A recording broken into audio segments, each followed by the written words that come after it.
औज़ुबिल्लाहिमिनश्शैतानिर्रजीम बिस्मिल्लाहिर्रहमानिर्रहीम। अस्सलाम वालेकुम दोस्तों, सब्सक्राइब कीजिए एग्रीकल्चर फार्मिंग चैनल को और बेल आइकन को दबाइए लेटेस्ट एग्रीकल्चर की वीडियो देखने के लिए। ਫਲ ਇਹਨੂੰ ਲੱਗ ਗਿਆ। ਅੱਛਾ ਟ੍ਰਿਪਲ 8 ਨੇ 3 ਮਹੀਨੇ ਚ ਫਲ ਹੀ ਲਿਆ। ਟ੍ਰਿਪਲ 8 ਤੁਹਾਡੇ ਸਾਹਮਣੇ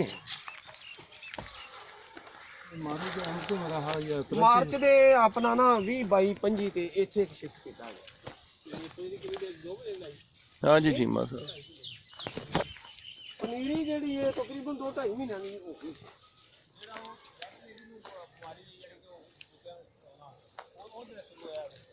ਉਹ ਪੌਦਾ ਵੀ ਤਾਂ ਦੇਖੋ ਉਹਨੂੰ ਅੱਜ ਤੱਕ ਕੋਈ ਉਹਨੂੰ ਗੱਲ ਨਹੀਂ, ਕੋਈ ਬਾਤ ਨਹੀਂ। ਕੋਲ ਜਾ ਕੇ ਦੇਖੋ ਤੇ ਉਹਦਾ ਪਾਣੀ ਦਾ ਕੋਈ ਸਿਸਟਮ ਨਹੀਂ ਹੈਗਾ। ਰੈਗੂਲੇਟਰੀ ਨਾ ਟ੍ਰਿਪਲ ਉਹਨੂੰ ਪਾਣੀ ਦਾ ਉਹ ਕੀ ਬਰਸਾਤੀ ਪਾਣੀ ਤੇ ਚੱਲ ਰਿਹਾ? ਤੁਹਾਨੂੰ ਹਾਂ ਦਿੰਦੇ ਆ, ਲੇਕਿਨ ਇੱਕ ਚੀਜ਼ ਲਾ ਦਿੱਤੀ ਗਈ ਹੁੰਦੀ ਦੁਬਾਰਾ, ਅਸੀਂ ਉਹਨੂੰ ਅੱਜ ਤੱਕ ਸਪੈਸ਼ਲ ਕੋਈ ਕੰਮ ਨਹੀਂ ਕੀਤਾ।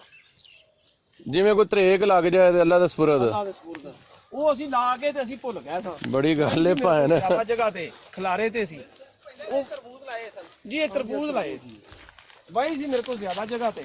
ਅੱਛਾ ਜੀ, ਉਹ ਇਹਨੂੰ ਅਸੀਂ ਟਾਈਮ ਨਹੀਂ ਜਾਂ ਇਹਨੂੰ ਅਸੀਂ ਉਸ ਤਰ੍ਹਾਂ ਕੇਅਰ ਨਹੀਂ ਦੇ ਸਕੇ। ਪਾਣੀ ਜੀ ਇਹਨੂੰ ਤਰਬੂਜ ਦੇ ਵਿੱਚ ਜਦੋਂ ਲਾ ਦੇ ਰਹੇ ਆ, ਵਿੱਚੋਂ ਮਿਸ ਕਰ ਦਿੰਦੇ ਰਹੇ ਇੱਕ ਪਾਣੀ ਤੇ ਇੱਕ ਪਾਣੀ ਤੇ ਲਾ ਦਿੰਦੇ ਰਹੇ ਆ।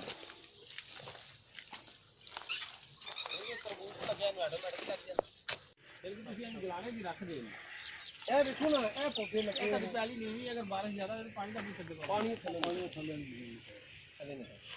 ਨਿਕਲਣਾ ਚਾਹੀਦਾ। ਨਹੀਂ ਪਾਣੀ ਨਿਕਲਦਾ। ਇਹ 3 ਮਹੀਨੇ ਦਾ ਬਾਗ ਹੈ ਭਾਂ ਜਿਹੜਾ ਸਾਹਮਣੇ ਵੇ ਇਹ ਤੇ ਨਹੀਂ ਟ੍ਰਿਪਲ 8 ਦਾ। ਟ੍ਰਿਪਲ 8 ਮਾਸ਼ਾਅੱਲਾ। ਨਿਮਤੁੱਲਾ ਭਾਈ ਇਹ ਕਿੰਨੇ ਮਹੀਨੇ ਦਾ ਤੁਹਾਡਾ ਬਾਗ ਹੈ ਜੀ? ਇਹ ਜੀ 3 ਮਹੀਨਿਆਂ ਦਾ ਬਾਗ ਹੋ ਗਿਆ। ਤੇ ਇਹ ਤੱਕ ਹੁਣ ਤੱਕ ਤੁਸੀਂ ਕਿੰਨਾ ਖਰਚਾ ਕਰ ਦਿੱਤਾ? ਇਹਦੇ ਤੇ ਅਸੀਂ ਜੀ ਸੈਪਰੇਟ ਹੋਣ ਤੱਕ ਕੋਈ ਖਰਚਾ ਨਹੀਂ ਕੀਤਾ, ਸਿਰਫ ਅਸੀਂ ਆ ਖੇੜੀਆਂ ਤੇ ਮਜ਼ਦੂਰ ਲਾਏ ਨੇ।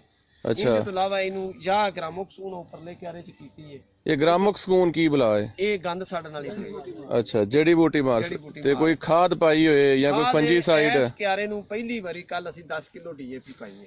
ਇਹ ਜਿਹੜਾ ਪਹਿਲਾ ਕਿਆਰਾ ਇਹ ਪਹਿਲਾ ਕਿਆਰਾ, ਇਹ ਉਤਨੇ ਚ ਨਹੀਂ ਜੀ, ਇਹਦੇ ਮੁੰਡਾ ਨਾਲ ਅਸੀਂ ਸਿੱਟੀ ਕੋਲ ਇਸ ਤਰ੍ਹਾਂ ਕੋਲ ਹੀ ਫੜ ਕੇ। ਕਿ 3 ਮਹੀਨੇ ਬਾਅਦ ਤੁਸੀਂ ਡੀਏਪੀ ਪਾਈ ਹੈ ਪਹਿਲੀ ਵਾਰੀ। ਹੋਰ ਕਿਸੇ ਕਿਸਮ ਦੀ ਕੋਈ ਦਵਾਈ, ਕੋਈ ਤਾਕਤ ਦੀ ਖੁਰਾਕ? ਅਜੇ ਤੱਕ ਅਸੀਂ ਇਹਨੂੰ ਸਪੈਸ਼ਲੀ ਕੁਝ ਨਹੀਂ ਕੀਤਾ, ਲੇਕਿਨ ਇਹ ਵੀ ਤਰਬੂਜ਼ ਨੂੰ ਜਿਹੜਾ ਸਪਰੇਅ ਵੱਜਾ ਉਹ ਇਹਦੇ ਤੇ ਬਦੋਬਦੀ ਵੱਜਦਾ ਰਿਹਾ। ਤਰਬੂਜ਼ ਨੂੰ ਅਗਰ ਖਾਦ ਪਾਈਏ ਤਾਂ ਉਹ ਵੀ ਇਹਨੂੰ ਵੀ ਲੱਗ ਗਈ ਨਾਲ। ਹਾਂ, ਤਰਬੂਜ਼ ਦੀ ਖਾਦ ਆ ਗਈ ਤੇ ਇਹ ਤਨਾ ਜਿਹੜਾ ਏਡਾ ਏਡਾ ਵੱਡਾ ਹੋ ਗਿਆ, ਇਹ ਤਰਬੂਜ਼ ਦੀ ਖਾਦ ਨਾਲ ਰੱਬ ਦਾ ਕਰਮ ਹੈ ਜੀ ਸਾਰਾ। ਸਹੀ ਹੋ ਗਿਆ, ਮਾਸ਼ਾਅੱਲਾ ਜੀ। ਇਹ ਰੱਬ ਦਾ ਕਰਮ ਹੈ, ਇਹ ਅੱਲਾਹ ਤਾਲਾ ਦੀ ਮਿਹਰਬਾਨੀ ਹੈ। ਤਾਕਤ ਹੈਗੀ ਹਰ ਪਾਣੀ ਹਲਕੇ ਚ ਰੇਂਦਰਾ ਉਹਦੀ ਜੜ ਨੂੰ ਮਿਲੇ ਕਰੇਗਾ। ਇਹ ਤੁਸੀਂ ਇਹਨੂੰ ਡਰਿੰਚ ਵੀ ਕਦੀ ਨਹੀਂ ਕੀਤਾ? ਨਹੀਂ ਜੀ, ਡਰਿੰਚ ਇੱਕ ਦਫਾ ਕੀਤਾ।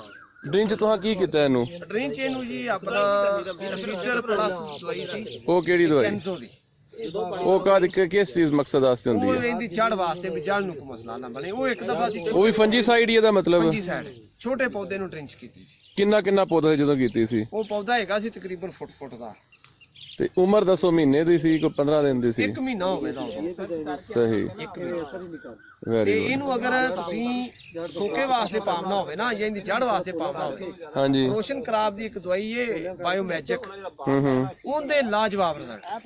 ਅੱਛਾ ਜੀ, ਉਹ ਸੋਕੇ ਵਾਸਤੇ ਵੇ? ਸੋਕੇ ਵਾਸਤੇ ਵੈਰੀ ਜਿਹੜਾ ਗੁੱਡ, ਪੌਦੇ ਦੀਆਂ ਜੜਾਂ ਦਾ ਮਸਲਾ ਬਣਦਾ ਨਾ, ਬਾਇਓਮੈਜਿਕ ਉਹਦਾ ਨਾਮ ਹੈ। ਉਹਦੇ ਬੜੇ ਅੱਛੇ ਰਿਜ਼ਲਟ। ਸਹੀ। ਤੇ ਇਸ ਇਲਾਕੇ ਟ੍ਰਿਪਲ 8 ਤੁਸੀਂ ਹੀ ਲਾਇਆ? ਸ਼ਾਇਦ ਐਵੇਂ ਹੀ ਹੋਵੇ, ਠੀਕ। ਕਿਉਂਕਿ ਮੈਂ ਪਨੀਰੀ ਤਿਆਰ ਕਰਕੇ ਦਿੱਤੀ ਕੁਝ ਦੋਸਤਾਂ ਨੂੰ, ਜਿੰਦੇ ਚ ਮੇਰੇ ਚਾਚਾ ਜੀ ਨੇ, ਇਹਨਾਂ ਨੂੰ ਵੀ ਤਿਆਰ ਕਰਕੇ ਦਿੱਤੀ। ਇਹ ਹੁਣ ਇੱਕ ਦੂਜੀ ਗੱਲ ਦੱਸਿਆ ਜੀ ਭਾਈ ਕਿ ਇਹ ਇੱਕ ਪੌਦੇ ਤੋਂ ਅੰਦਾਜ਼ਨ, ਕਿਉਂਕਿ ਇਹ ਤੁਸੀਂ ਕਮਰਸ਼ੀਅਲ ਲੈਵਲ ਤੇ ਲਾਇਆ ਕੋਈ ਨਹੀਂ, ਤੁਸੀਂ ਅੰਦਾਜ਼ਨ ਇੱਕ ਸਾਲ ਚ ਕਿੰਨਾ ਫਰੂਟ ਤੋੜਿਆ? ਇਹ ਜੀ 2 ਮਾਣੇ ਦੇ ਵਾਸਤੇ ਜਿਹੜੇ ਆ ਪੌਦੇ ਲੱਗੇ ਨੇ ਨਾ ਵੱਡੇ, 2 ਮਾਣੇ ਇਹਨਾਂ ਨਾਲ ਈਜ਼ੀ ਫਰੂਟ ਸੀ, ਜਿਹੜਾ ਇਸ ਤਰ੍ਹਾਂ ਹੀ ਲੈਂਡ ਚ ਲੱਗਾ ਸੀ। ਹਾਂ, ਇਹ ਜਿਹੜਾ ਫਰੂਟ ਜਿਹੜਾ ਤੁਸੀਂ ਤੋੜਿਆ ਵਹਾਇਆ ਜੀ, ਇਹ ਮੇਰਾ ਖਿਆਲ ਹੈ ਕਿ 900 ਗ੍ਰਾਮ ਕਿਲੋ ਦਾ ਤੇ ਹੋਣਾ ਹੈ ਜੀ। ਕਿਲੋ ਪਲੱਸ ਹੈ ਇਹ ਮਤਲਬ 1.25 ਕਿਲੋ ਦੇ ਰੌਂਡ ਆਪਣੇ ਕੋਲ ਕੰਡਾ ਵਟਾ ਹੈਗਾ 1.25 ਕਿਲੋ ਲੈਨੇ ਯਾਨੀ ਕਿ ਕਿਲੋ ਪਲੱਸ ਹੈ। ਕਿਲੋ ਤੋਂ ਜ਼ਿਆਦਾ। ਅਜੇ ਤੁਸੀਂ ਇਹਨੂੰ ਕੋਈ ਖੁਰਾਕ ਨਹੀਂ ਪਾਈ? ਇਹਨੂੰ ਸਪੈਸ਼ਲੀ ਇਹ ਜੀ ਕੋਈ ਕੰਮ ਵੀ ਨਹੀਂ ਬੰਨੇ ਤੇ ਵਾਟਰ ਦੇ ਉੱਤੇ ਲੱਗਾ ਐਨਜੀ ਹੈ, ਜਿਵੇਂ ਕੋਈ ਤਰੇਕ ਜਾਂ ਕੋਈ ਕਿੱਕਰ ਲੱਗਾ ਹੁੰਦਾ। ਹਾਂ, ਇਹਨੂੰ ਸਪੈਸ਼ਲੀ ਕੋਈ ਚੀਜ਼ ਨਹੀਂ, ਡੈਮੇਜ ਵੀ ਤਾਂ ਹੋਏ। ਹਾਂ, ਉਸਾਮਾ ਸਾਹਿਬ ਲੱਗੇ ਜੀ ਜਨਾਬ ਟੇਸਟ ਕਰਨਾ। ਟੇਸਟ ਕਰਨ ਆਇਆ ਨਹੀਂ? ਹਾਂ, ਇਹ ਟੇਸਟ ਕਰਨ ਵਾਸਤੇ ਜਨਾਬ ਢਿੱਲੋਂ ਸਾਹਿਬ ਨੇ ਲਾ ਲਈ ਸ਼ਰਤ। ਹਾਂ, ਤੇ ਢਿੱਲੋਂ ਸਾਹਿਬ ਨੇ ਸ਼ਰਤ ਲਾ ਲਈ, ਤਾਂ ਉਹਨਾਂ ਕਿਹਾ ਜੀ ਮੈਂ ਪਹੁੰਚਾ ਹੁਣ।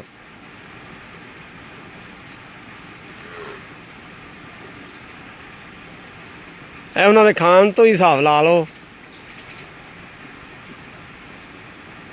ਅੰਬ ਨਹੀਂਗਾ ਪਰ ਮਿੱਠਾ ਅੰਬ ਜਿੰਨਾ ਹੀ ਹੈ ਤੇ ਖਾਣ 'ਚ ਵੀ ਅੰਬ ਜਿੰਨਾ ਹੀ ਹੈ।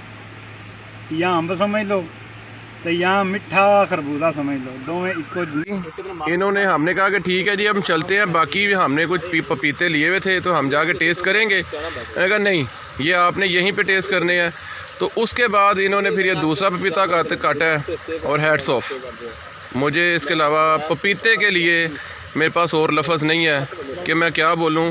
ये हमारे भाई हैं कसूर से, ये चीमा साहब के तलक वाले हैं, उनके फ्रेंड हैं, उनके फैमिली फ्रेंड हैं, उनको टेस्ट करवाया था। हाँ जी भाईजान, वाकई चीमा साहब आपके कमेंट्स? ये आम ही है। आम ही है। आपने खाया भाई ये वाला, पहले वाला नहीं? क्या कमेंट्स हैं इसके? कच्चा भी है। हाँ जी, कटिया इहदे नालों तैयार नहीं। मैं भाई ना इस क्वालिटी का पपीता होए तो होए ठंडा तो मेरा ख्याल है कि 3 किलो तो मैं खा ही लाँगा। बहुत ज़बरदस्त, मैनू बहुत पसंद आया था टेस्ट। अस्सलाम वालेकुम जी। इधर वेखो बाबा जी, ये तुहानू की खुआया जा रहा जी?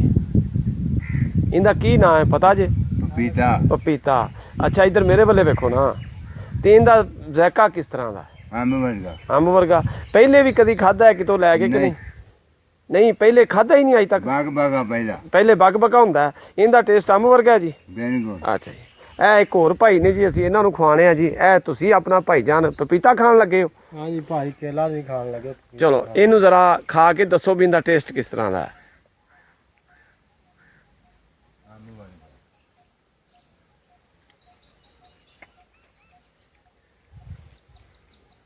भाई ਇਹਦਾ ਟੇਸਟ ਅੰਬ ਹੋ ਰਹੀ ਹੈ। ਇਹਨੂੰ ਖਾਣ ਨੂੰ ਦਿਲ ਕਰਦਾ ਹੈ। ਪਹਿਲੇ ਜਿਹੜਾ ਪਪੀਤਾ ਹੁੰਦਾ ਸੀ ਉਹਨੂੰ ਲੋਕ ਖਾਂਦੇ ਨਹੀਂ ਸੀ, ਉਹ ਬਿਮਾਰੀ ਦੇ ਤੌਰ ਤੇ ਜਾਂ ਡਾਕਟਰ ਦੇ ਕਹਿਣ ਤੇ ਖਾਧਾ ਜਾਂਦਾ ਸੀ।